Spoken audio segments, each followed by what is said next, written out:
Google surveille. Ah, ça, on le sait. Ou on s'en doutait. On n'a jamais été certain de ce qu'on est par rapport à Google. Mais là, c'est de plus en plus évident. On enregistre nos mouvements. Et pour essayer de comprendre ce qui se passe et ce qui s'en vient, eh bien, je m'entretiens avec quelqu'un qui est très au fait de tout ce qui se passe sur le web, sur la façon dont les médias sociaux évoluent. Yannick Thérien de Yannick.net. Bonjour Yannick. Bonjour Pierre. Géolocalisation.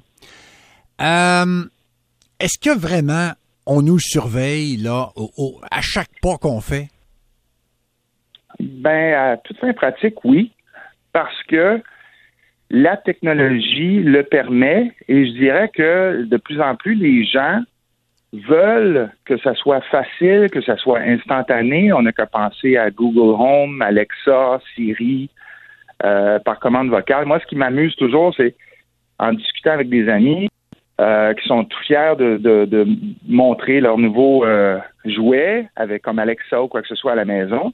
Là, je dis, mais pour avoir cette fonctionnalité-là, il faut qu'il y ait un micro en permanence qui écoute ce que vous dites dans la maison. Pour être capable de répondre à une commande vocale, il faut que le micro soit toujours allumé. Et là, je vois, à ma grande surprise, des fois des gens qui font « Ah, ouais, j'avais pas vu ça comme ça », mais c'est ça.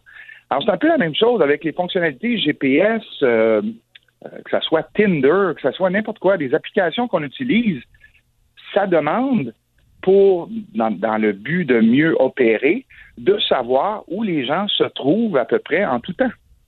Mais là, l'article qui vient de San Francisco et de l'Associated Press commence à peu près comme suit. Google veut tellement savoir où vous allez qu'il enregistre vos mouvements même si vous lui demandez explicitement de ne pas le faire.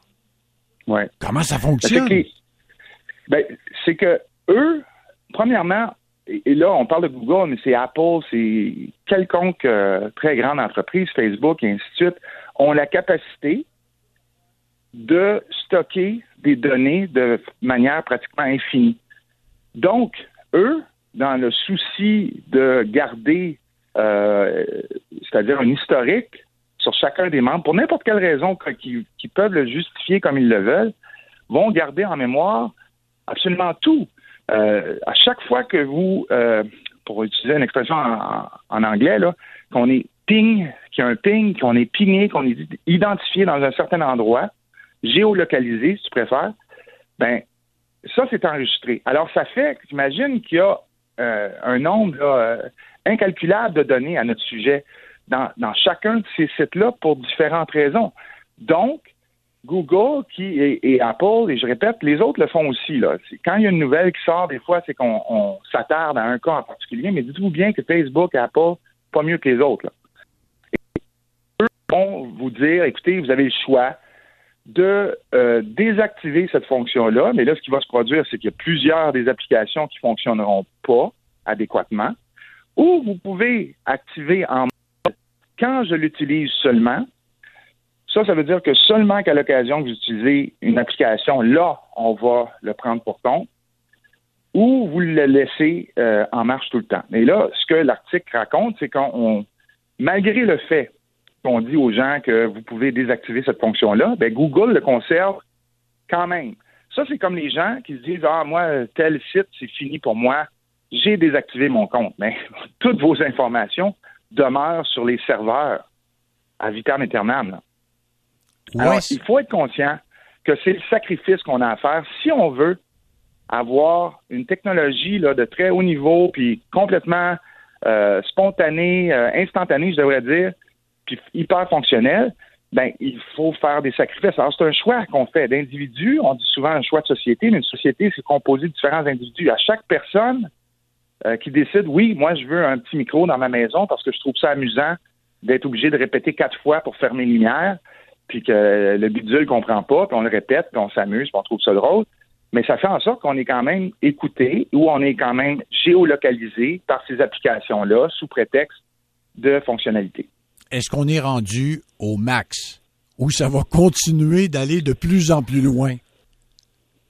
Alors ça, c'est bien malin celui qui est capable de dire ça. Mais écoute, juste pour te donner un exemple, moi, je serais pas surpris. Il y a des gens même, éventuellement, là, qu'il y a des gens qui vont avoir des codes. On le voit là, maintenant, on peut s'identifier avec la reconnaissance de notre visage. Ça peut être une empreinte digitale, ça peut être les yeux, ça peut être quoi que ce soit. Je sais pas si tu te souviens, après le 11 septembre, il y a eu une espèce de vague de folie aux États-Unis qu'on voulait protéger les bébés et tout ça, la technologie. Et là, on implantait un peu ce qu'on fait dans les animaux. On implante un petit chip électronique, une puce, qui permet de suivre en permanence. Là. Encore là, je ne sais pas si tu as eu la chance ou si les auditeurs ont eu la chance d'écouter la série Black Mirror, qui est disponible sur Netflix. Ça a été développé en différents épisodes, des épisodes qui sont non séquentiels.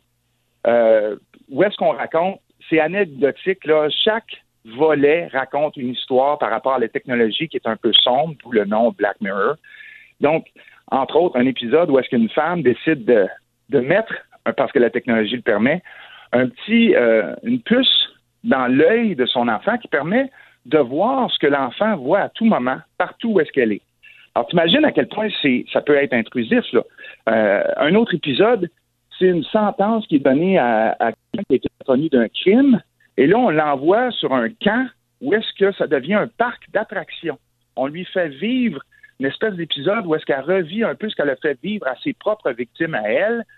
Et là, il y a des touristes, et c'est de voir tous ces zombies un peu comme on les connaît, qu'on en croise à tous les jours, avec des téléphones mobiles qui filment cette personne-là qui ne comprend pas pourquoi personne ne lui vient en aide alors qu'elle est en train de souffrir, mais elle subit une sentence. En tout cas, ça vaut la peine d'être vu, mais ça démontre qu'il n'y a pratiquement pas de limite à ce que la technologie peut faire. Ça va devenir vraiment un choix de société, un choix individuel, jusqu'où on est prêt à laisser aller nos libertés par souci de convenance.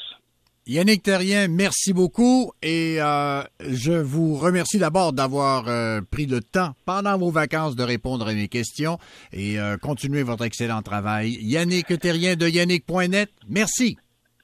Merci Pierre, à bientôt.